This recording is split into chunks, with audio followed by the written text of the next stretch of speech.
Hello friends, आप सभी को अपने यूट्यूब चैनल एसएस सिंह जगत पर स्वागत है। इस वीडियो में रेलवे एनटीपीसी एग्जाम जो कि 17 जून सेकंड शिफ्ट का पूर्ण हो चुका है। तो चलिए इसके सभी क्वेश्चनों को हम लोग देख लेते हैं। उससे पहले यदि आप मेरे चैनल पर न्यू है तो आप लोग चैनल को सब्सक्राइब अवश्य कर लें, क्योंकि जब भी मैं ऐसे वीडियो लाएं आप लोग को तुरंत से मिल जाए। तो यहाँ पे क्वेश्चन पूछा गया था, महिला IPL 2025 यानी WPL 2025 की विजेता मुंबई इंडियंस की कप्तान कौन थी? तो ये हरमनप्रीत कौर थी। तो आप लोग का हरमनप्रीत कौर करेक्ट आंसर हो जाएगा। देख लेते हैं इनके बारे में।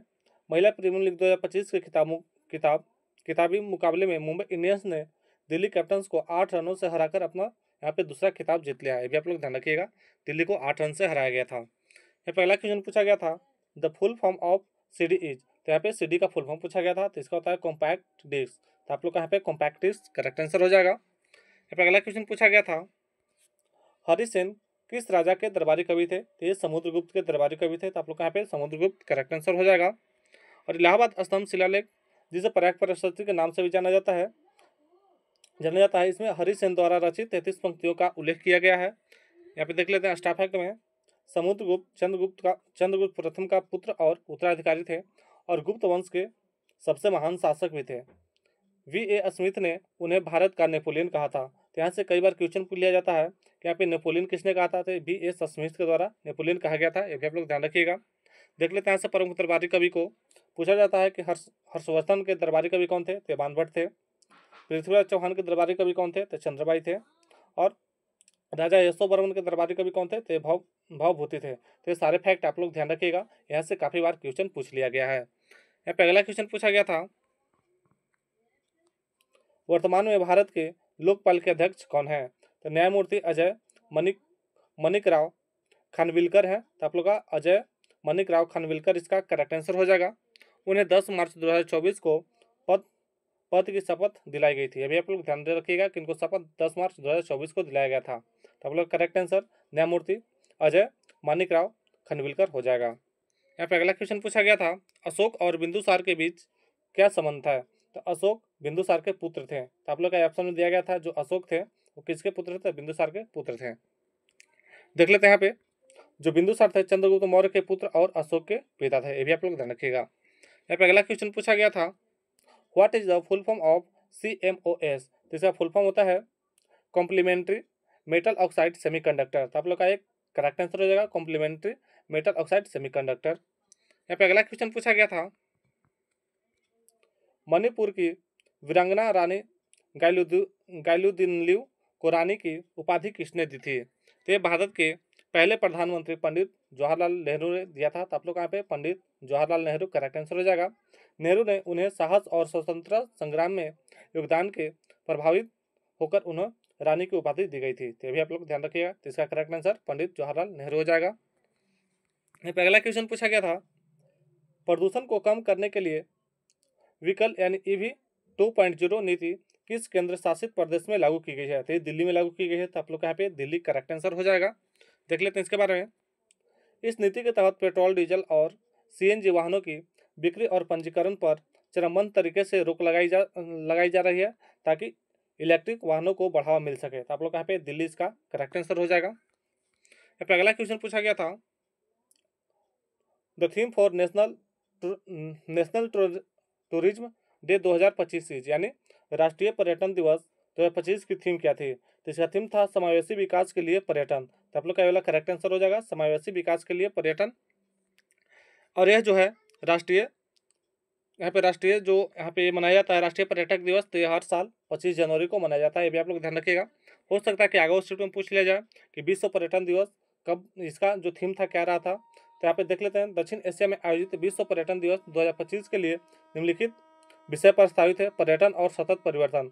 और हो सकता है आगे के शिफ्ट में पूछा जाए कि विश्व पर्यटन दिवस का थीम क्या है? तो पर्यटन और सतत परिवर्तन है। ये भी आप लोग ध्यान रखिएगा।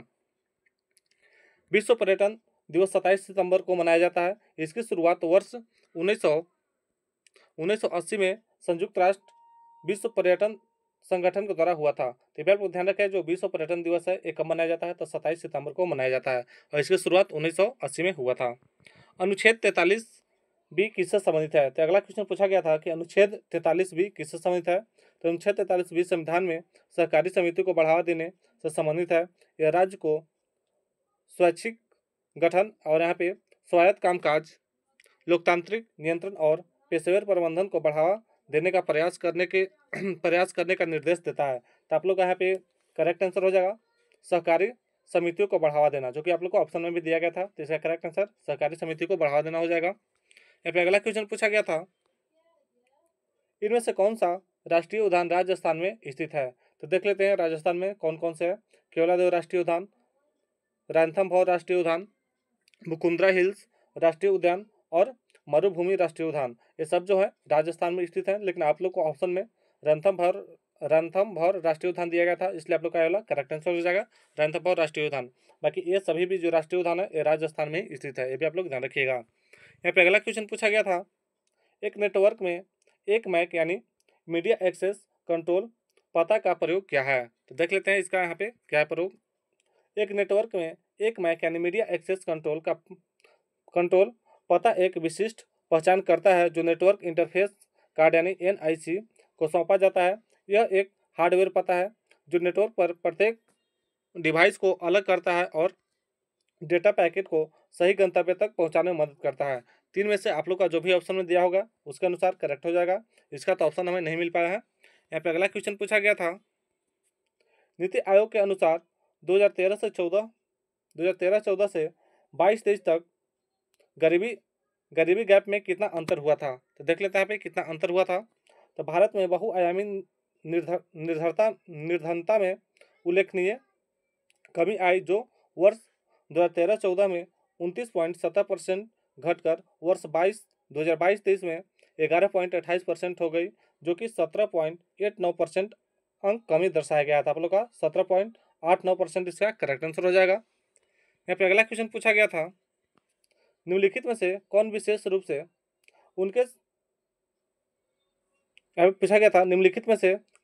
से उनके शहरी विकास विभाग शहरों और गांवों को दर्जा देने के लिए जिम्मेदार होती है? तो देख लेते हैं यहाँ पे कौन जिम्मेदार होता है। तो द स्टेट गवर्नमेंट यानी राज्य सरकार जिम्मेदार होता है। तो आप लोग का राज्य सरकार करेक्ट आंसर हो जाएगा। यहाँ पे अगला क्वेश्चन पूछा गया था, मंदिर के उस स्थान को जहाँ लोग इकट्ठा या जमा होते हैं आमतौर पर क्या कहा जाता है? तो उसे मंडप कहा जाता है। तो आप लोग यहाँ पे मंडप करेक्ट आंसर हो जाएगा। देख लेते हैं इससे एक्स्ट्रा फैक्ट में, क्योंकि यहाँ से अधिकतर बार क्वेश्चन पूछ लिया जाता है। जो गर्भगृह को मुख्य देवता की प्रतिमा रखने के लिए बनाया जाता है, हो सकता है पूछा जाए कि गर्भगृह किसको कहते हैं। तो यहाँ पे मुख्य देवता का प्रतिमा वहाँ पे रखा जाता है। गोपुरम क्या होता है? दक्षिण भारतीय मंदिर में प्रवेश द्वार पर बनी एक विशाल अलंकृत मीनार को गोपुरम कहते हैं।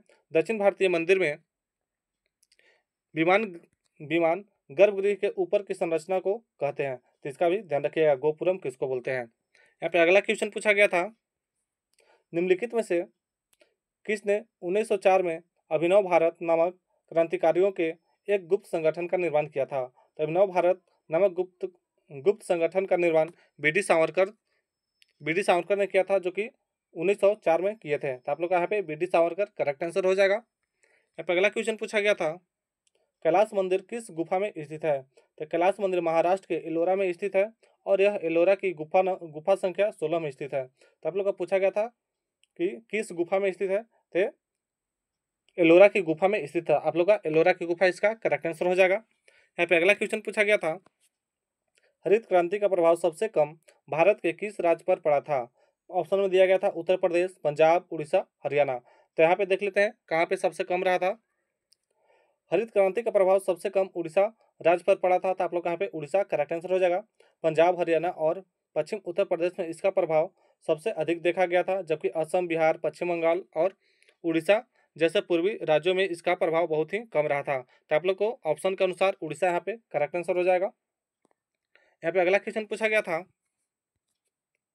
1881 से कहाँ देसी रियासत थी? तो 1881 में मैसूर रियासत को पुनः स्थापित किया गया था, यानी कि 1881 से मैसूर एक देसी रियासत थी। ब्रिटिश शासन के दौरान यह क्षेत्र भारतीय शासकों के अधीन एक स्वायत्त रियासत के रूप में रहा था। तो आप लोग बताइएगा इसमें से ऑप्शन क्या दिया गया था, जो होगा इसमें से आप लोग देख लीजिएगा। इसका ऑप्शन क्या है हम यहाँ पे बता दिए हैं।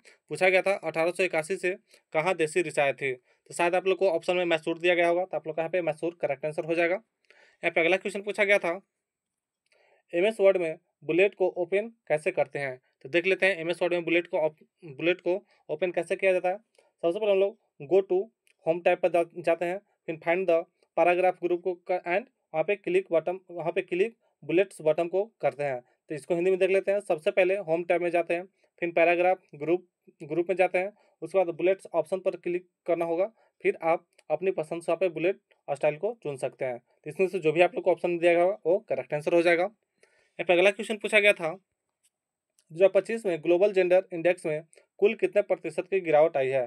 2025 में ग्लोबल जेंडर गैप इंडेक्स में कुल स्कोर 68.8 रहा है, जो पिछले वर्षों की तुलना में सुधार दर्शाता है, यानी कि लैंगिक अंतर 68.8 तक कम हुआ था। आप लोग का 68.8% इसका करेक्ट आंसर हो जाएगा। यहाँ पे अगला क्वेश्चन पूछा गया था, सिफिलिस दवा किसके उपचार के लिए उपयोग किया जाता है। तो ये जो सिफिलिस दवा है इसका उपयोग सिफिलिस नामक यौन संचारित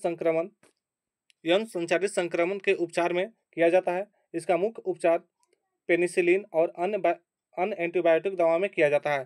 तो आप लोग का इसका करेक्ट आंसर हो जाएगा यौन संचारित संक्रमण रोग, इसका ये वाला करेक्ट आंसर हो जाएगा। यहाँ पे अगला क्वेश्चन पूछा गया था, मुख्य न्यायाधीश कितने साल तक सजा सुना सकते हैं। तो मुख्य न्यायाधीश यानी चीफ जस्टिस या सुप्रीम कोर्ट के किसी भी न्यायाधीश के लिए सजा सुनाने की कोई निश्चित अधिकतम अवधि नहीं है। वे अपने कार्यकाल के दौरान जो अधिकतम 65 वर्ष की आयु तक होता है ये मामलों की सुनवाई करते हैं और सजा सुनाते हैं। तो इसका कोई भी सीमा निश्चित नहीं होता है। तो आप लोग का ये वाला करेक्ट आंसर हो जाएगा। और अवधि की यहाँ पे सीमा निश्चित नहीं होती है। यहाँ पे अगला क्वेश्चन पूछा गया था, राष्ट्रपति निर्णय किसकी सलाह पर लेते हैं। तो राष्ट्रपति अपना निर्णय मुख्य रूप से प्रधानमंत्री की अध्यक्षता वाली मंत्रिपरिषद के सलाह पर लेते हैं। तो आप लोग का यहाँ पे मंत्रिपरिषद करेक्ट आंसर हो जाएगा। भारतीय संविधान के अनुच्छेद 74 के अनुसार राष्ट्रपति का मंत्रिपरिषद की सलाह लेना अनिवार्य होता है।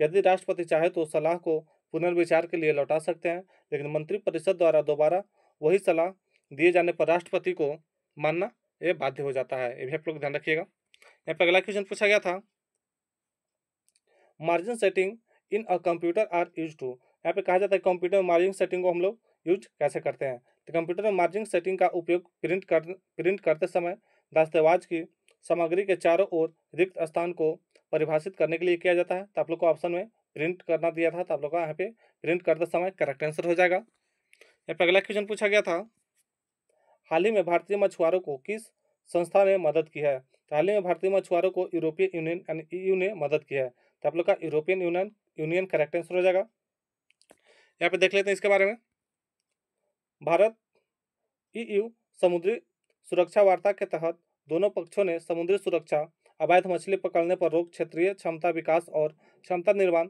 जैसी गतिविधियों को सहयोग बढ़ाने के लिए सहमति जताई है।